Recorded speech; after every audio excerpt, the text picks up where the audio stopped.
Hello YT family and welcome back on my YouTube channel. तो मैं हूँ आप सबकी प्यारी सी दोस्त और host of city of carnival. तो कैसे हैं आप सब? आई होप आप सब ठीक होंगे। तो आज मैं आप लोगों के साथ शेयर करने वाली हूँ वेलकम थाली। इसके लिए पहले हम एक राउंड शेप के बोर्ड को ये रेड कलर के वेलवेट कपड़े से कवर कर देंगे और फिर लकड़ी के छोटे छोटे टुकड़ों को भी इस वेलवेट कपड़े से कवर करने के बाद इस राउंड बोर्ड के बेस में स्टिक कर देंगे। उसके बाद हम इस थाली में जो जो चीज़ें रखने वाले हैं उनको भी डेकोरेट कर लेंगे। जिसके लिए पहले मैंने ये जिसमें टीका रखा जाता है उसको मैंने इस येलो लेस को पेस्ट करके डेकोरेट कर लिया है और फिर इसमें कुछ छोटी छोटी सी वाइट मोतियों को भी पेस्ट करके इसे और सुंदर बना लिया है। अब भाई दूल्हे का स्वागत करना है तो पहले टीका तो लगाना ही पड़ेगा, जिसके लिए मैंने इसे इस थाली में रखा है। अब हम एक कलश को भी डेकोरेट कर लेते हैं, जिसको डेकोरेट करने के लिए मैंने इसमें भी वही येलो लेस को इस कलश के चारों तरफ पेस्ट कर दिया। फिर एक मल्टी कलर की लेस को इस येलो लेस के नीचे पेस्ट कर दिया और उसके बाद इस येलो लेस को फिर से पेस्ट कर दिया। देखिए लग रहा है ना अब ये कलश सुंदर। उसके बाद दूल्हे का मुंह मीठा करने के लिए मिठाई भी लगेगी, तो उसको रखने के लिए भी एक प्लेट चाहिए होगी, जिसके लिए मैंने एक प्लेट को भी इस येलो लेस से डेकोरेट कर दिया और फिर इस प्लेट में इन छोटी छोटी मोतियों को पेस्ट करके इसे तैयार कर लिया। देखिए बनकर तैयार है हमारी मिठाई रखने के लिए प्लेट।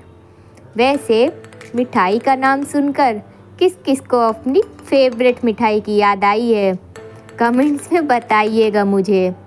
अब आरती उतारने के लिए भी आरती दानी की ज़रूरत होगी, तो उसके लिए भी मैंने एक आरती दानी को भी येलो लेस को पेस्ट करके डेकोरेट कर दिया और फिर इसके टॉप पर ये छोटी छोटी मोतियों को पेस्ट करके डेकोरेट कर दिया। फिर कुछ बड़ी मोतियों को इसमें पेस्ट कर दिया। देखिए बनकर तैयार है हमारी आरती दानी। अब आपने दूल्हे को मिठाई खिलाई है तो पानी तो पिलाना ही पड़ेगा। उसके लिए मैंने एक ग्लास को भी डेकोरेट करके तैयार कर लिया, जिसमें मैंने एक येलो लेस को पेस्ट कर दिया और फिर एक मल्टी कलर की लेस को इस येलो कलर की लेस के बाद थोड़ा सा स्पेस छोड़कर इसे भी पेस्ट कर दिया। फिर सेम इसी तरह मैंने येलो लेस को फिर से पेस्ट कर दिया। अब ये जो स्पेस मैंने छोड़ी थी उसमें मैंने इन छोटी वाइट मोतियों को पेस्ट कर दिया। देखिए लग रहा है ना अब ये सुंदर। इसके बाद अब शगुन देने के लिए भी हमें एनवेलप की ज़रूरत पड़ेगी, तो फिर क्या है जल्दी से वो भी बना लेते हैं। तो क्यों ना इस एनवेलप को कुछ नए तरीके से बनाया जाए। तो उसके लिए ये जो लंबी वाली स्टिक्स हैं इन्हें हाफ कट करके कट कर लेंगे। इस तरह से मैंने ये 4 स्टिक्स को एक सेलो टेप से एक साथ बांध दिया। अब मैंने इन स्टिक्स की लेंथ के अकॉर्डिंग एक येलो कलर के कपड़े को ले लिया। देखिए जैसे मैं बता रही हूँ, आप स्टिक्स को कपड़े में रखकर इसकी लेंथ के अकॉर्डिंग कट कर लीजिएगा।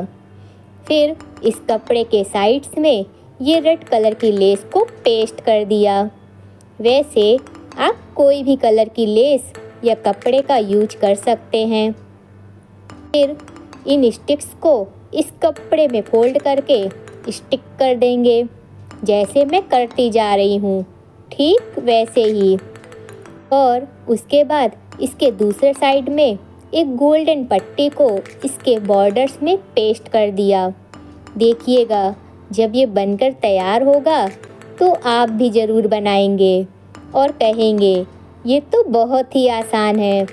और जब भी किसी की शादी में एनवेलप देना होगा तो आप भी ऐसे ही देंगे।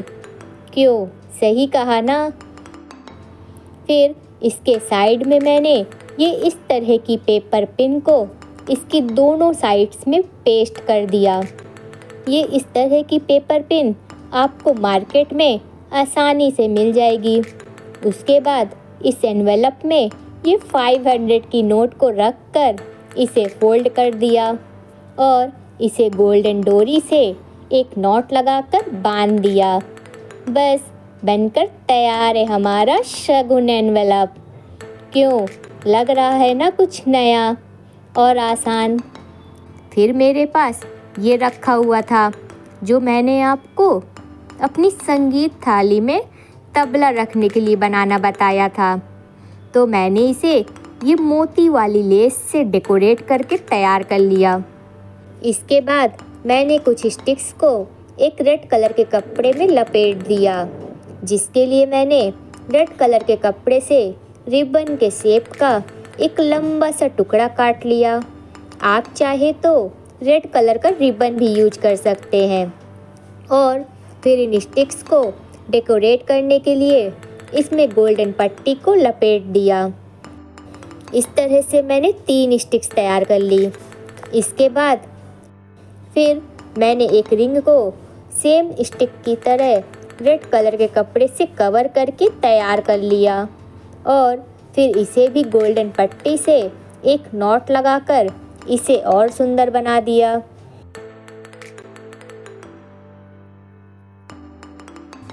फिर मैंने इसे ये गोल्डन कलर की लेस से डेकोरेट कर दिया। आप चाहे तो कोई भी कलर की लेस का यूज कर सकते हैं। अब इस रिंग फ्रेम को थोड़ा और डेकोरेट करने के लिए इसमें इन छोटी छोटी प्यारी प्यारी सी वाइट मोतियों को पेस्ट कर दिया। फिर मैंने इस राउंड बोर्ड को गोल्डन लटकन लेस से डेकोरेट कर दिया। फिर इन स्टिक्स को इस तरह से अटैच करके स्टिक कर देंगे, जैसे मैंने किया है, ठीक वैसे ही। फिर इस रिंग फ्रेम को इन स्टिक्स से अटैच करके स्टिक कर देंगे। बस अब हम एक एक करके सारी चीज़ें अरेंज कर देंगे अपनी थाली में दूल्हे का स्वागत करने के लिए। वैसे शायद ही आप में से किसी ने इस तरह की थाली का ट्यूटोरियल देखा होगा, तो इस बार आप भी अपने होने वाले दामाद का स्वागत इस तरह की वेलकम थाली बनाकर कीजिए। तो कैसी लगी आप लोगों को मेरी ये थाली? प्लीज़ कमेंट से बताइएगा ज़रूर, ताकि मैं अपनी वाईटी फैमिली के साथ ऐसे ढेर सारे वीडियोस शेयर कर सकूं। और जाते जाते प्लीज़ लाइक शेयर, और अगर मेरे चैनल में नए हो तो प्लीज़ सब्सक्राइब माय चैनल। चलिए टाटा बाय बाय, मिलती हूँ नेक्स्ट वीडियो में कुछ नए आइडियाज़ के साथ। Thank you for watching.